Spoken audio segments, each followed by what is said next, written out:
നിങ്ങളുടെ ഇഷ്ട പരമ്പരകൾ എക്സ്ക്ലൂസീവായി സൺ നെക്സ്റ്റ് ആപ്പിലൂടെ തികച്ചും ഫ്രീ ആയി ഇപ്പോഴേ ആപ്പ് ഡൗൺലോഡ് ചെയ്യൂ. അതെ, ഇതങ്ങോട്ട് കഴിച്ചേ. വിളിച്ച് ഇതോട് മോന് സുഖായിക്കോളും. പെട്ടെന്ന് എഴുന്നേറ്റ് നടക്കാറാവും. വിഷമിക്കണ്ടോ. വിമലാന്റി എന്താ വരാത്തെന്ന് വിചാരിച്ചിരിക്കുകയായിരുന്നു ഞാൻ. ഓ, നീയെങ്കിലും വിചാരിച്ചല്ലോ. ഞാൻ വിചാരിച്ചിട്ടേ ഇല്ല. ഇതൊക്കെ അറിഞ്ഞിട്ട് ഞാൻ നേരത്തെ വരണമായിരുന്നോ നന്ദിതേ? വിളിച്ചില്ലേ പലവട്ടം? എത്ര വട്ടം വിളിച്ചപ്പോഴാ നീ ഒന്ന് ഒരു തവണ ഫോൺ എടുത്തത്? മനഃപൂർവ്വം വരാത്തതാ. നീ പറ, ഇതിന്റെയൊക്കെ ഇടയില് ഞാനും കൂടി വരണമായിരുന്നോ? വന്നിട്ട് ഞാൻ എന്ത് പറയാനാ? നേരാ, ഒരു കണക്കിന് വരാതിരുന്നത് നന്നായി. നിന്റെ സങ്കടം കൂടി ഞാൻ കാണേണ്ടി വരുമായിരുന്നല്ലോ. ആര് പറഞ്ഞു എനിക്ക് സങ്കടം ഉണ്ടെന്ന്? നടന്നതൊക്കെ ഒരു ഭാഗ്യമായിട്ട് കരുതുന്ന ആളാ ഞാൻ. അത് ഞാൻ ഇടയ്ക്ക് വന്ന് കയറി പറഞ്ഞ അത് നിനക്ക് ഇഷ്ടപ്പെടില്ല എന്ന് അറിയാവുന്നതുകൊണ്ടാ വരാതിരുന്നത്. ഇപ്പൊ എന്താ നിനക്ക് പറ്റിയത്? ഒരു കുഴപ്പമില്ലല്ലോ. കുഞ്ഞിനൊരു അപകടം ഉണ്ടായി, അത് ഓവർകം ചെയ്തു. ഇപ്പൊ കുഴപ്പമില്ല. ഓക്കെ അല്ലേ? എന്റെ വായിന്ന് വല്ലതും കേൾക്കുന്നേ. എല്ലാം ഓക്കെയാണ് പോലും എന്റെ ജീവിതത്തില്. നന്ദിതേ, എല്ലാം ശരിയായി വരുവാണ്. മോന് കുഴപ്പമൊന്നുമില്ലാതെ തിരിച്ചു കിട്ടിയില്ലേ? അതൊരു വലിയ കാര്യമല്ലേ നന്ദിതേ? അതുപോലെ കുഞ്ഞിനെ നോക്കാനും നിന്നെ നോക്കാനും നിന്റെ നല്ല കാര്യങ്ങൾക്ക് മാത്രം കൂട്ടു നിൽക്കുന്ന ഒരാൾ ഉണ്ടായില്ലേ?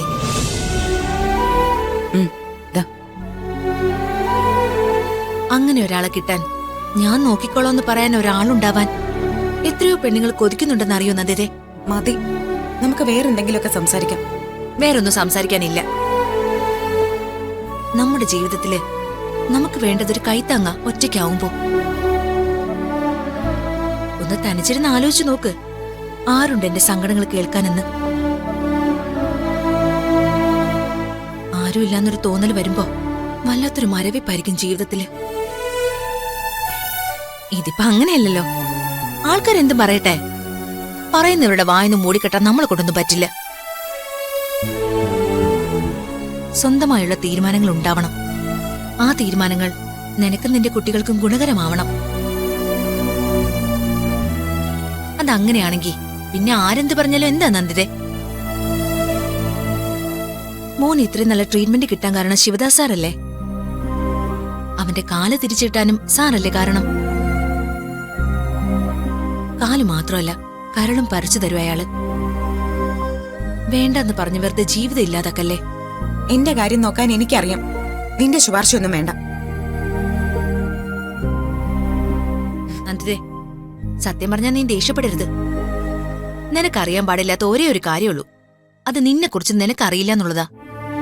നിന്റെ കാര്യം നോക്കാനും നിനക്കറിയില്ല, എന്നാ ബാക്കിയെല്ലാ കാര്യവും നിനക്കറിയാം. അതുകൊണ്ട് ഇനിയെങ്കിലും അവനവന് ജീവിക്കണം എന്നുള്ളൊരു ബോധം ഉണ്ടാക്കണം.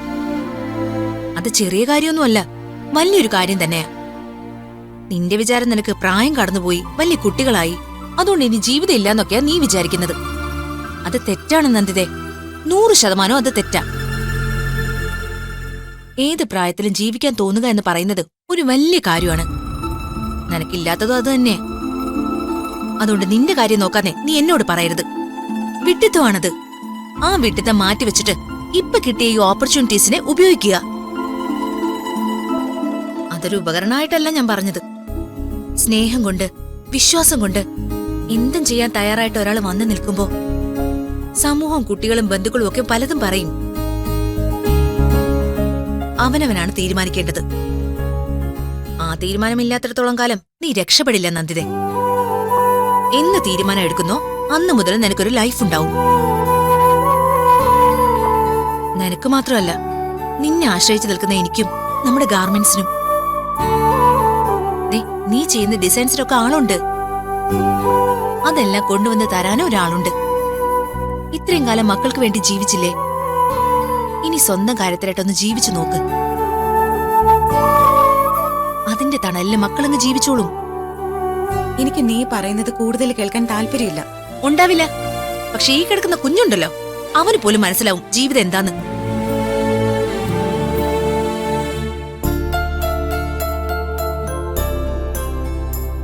ആന്റി പറഞ്ഞത് ശരിയല്ലേ മോനെ? നമുക്ക് ജീവിക്കണ്ടേ നന്നായിട്ട്, അന്തസ്സായിട്ട്? കൊള്ളാവുന്ന ജോലിയൊക്കെ കിട്ടണ്ടേ? വേണം ആന്റി. ആന്റി പറഞ്ഞതൊക്കെ ശരിയാ. അമ്മ മനസ്സിലാക്കും.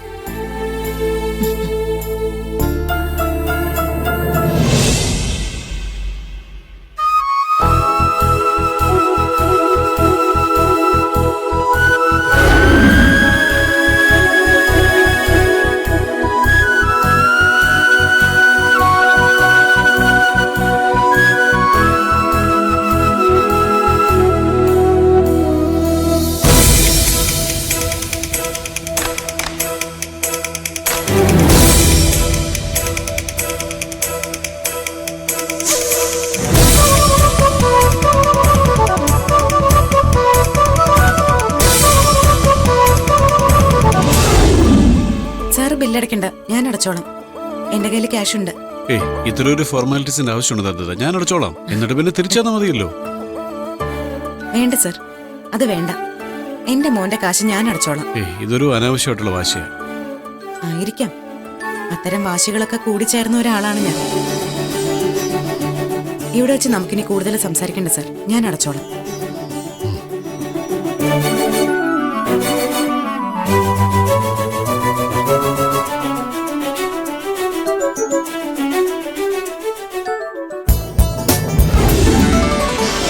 നന്ദ, അലോകിനെ ഡിസ്ചാർജ് ചെയ്തു കേട്ടോ.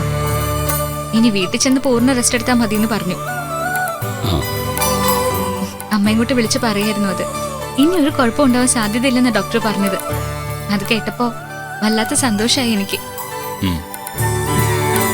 ഞാൻ പറയുന്നൊന്നും നന്ദൻ ശ്രദ്ധിക്കുന്നില്ലേ? ആരാ പറഞ്ഞത് ശ്രദ്ധിക്കുന്നില്ലെന്ന്? ഞാനെല്ലാം മോളി കേൾക്കുന്നില്ലേ? അങ്ങനെയല്ലല്ലോ പതിവ്. ഇതെന്താ എന്നോടൊന്ന് സംസാരിക്കാത്ത? എന്താ ശരണി ഇത്? എപ്പോഴും ഇങ്ങനെ സംസാരിച്ചുകൊണ്ടിരിക്കണം? നീ പറഞ്ഞു നോക്കി, എനിക്ക് മനസ്സിലായി. എനിക്കും അതിൽ സന്തോഷമില്ലാതിരിക്കോ? ഒരു കുട്ടിയുടെ ഭാവിയുടെ കാര്യമല്ലേ? നമ്മൾ പേടിച്ചതുപോലെ ഒന്നും സംഭവിച്ചില്ലല്ലോ. പിന്നെന്താ? നന്ദ, ഈ പറഞ്ഞ ന്യായവാദം അതെനിക്കറിയാം. സന്തോഷം തോന്നിയാ അത് പ്രകടിപ്പിക്കണം നന്ദ. മനസ്സിൽ വെച്ചോണ്ടിരുന്ന ഞാൻ പറഞ്ഞത് എങ്ങനെ എടുത്തു എന്നെനിക്ക് മനസ്സിലാവില്ല. നമ്മളൊരു കാര്യം പറയുമ്പോ അല്ലെങ്കിൽ ഒരു പ്രവൃത്തി ചെയ്യുമ്പോ അതിനെ അപ്രിഷ്യേറ്റ് ചെയ്യുക, അല്ലെങ്കിൽ അതിന്റെ കൂടെ കൂടുക, സന്തോഷങ്ങളിൽ പങ്കുചേരുക, അതൊക്കെ ഒരു വലിയ കാര്യമല്ലേ? ശരണ്യ, നിന്റെ മനസ്സിൽ ആകപ്പാടൊരു സംശയം കിടക്കുക. നിന്നെ ഒഴിവാക്കുകയാണ്. നീ പറയുന്നത് ആരും ശ്രദ്ധിക്കുന്നില്ല. അല്ലെങ്കിൽ നിന്റെ വീട്ടിലുണ്ടായ സംഭവങ്ങളെല്ലാം മറ്റുള്ളവരെ ഫീൽ ചെയ്യിച്ചിട്ടുണ്ടോ? അങ്ങനെ 100 കൂട്ടം സംശയങ്ങൾ നിന്റെ മനസ്സിൽ കിടന്ന് കറങ്ങുക. അപ്പോ നിനക്ക് ആരെങ്ങനെ പെരുമാറി കഴിഞ്ഞാലും അതിൻ്റെ അകത്തൊരു ഇന്റിമസി കാണാൻ സാധിക്കില്ല.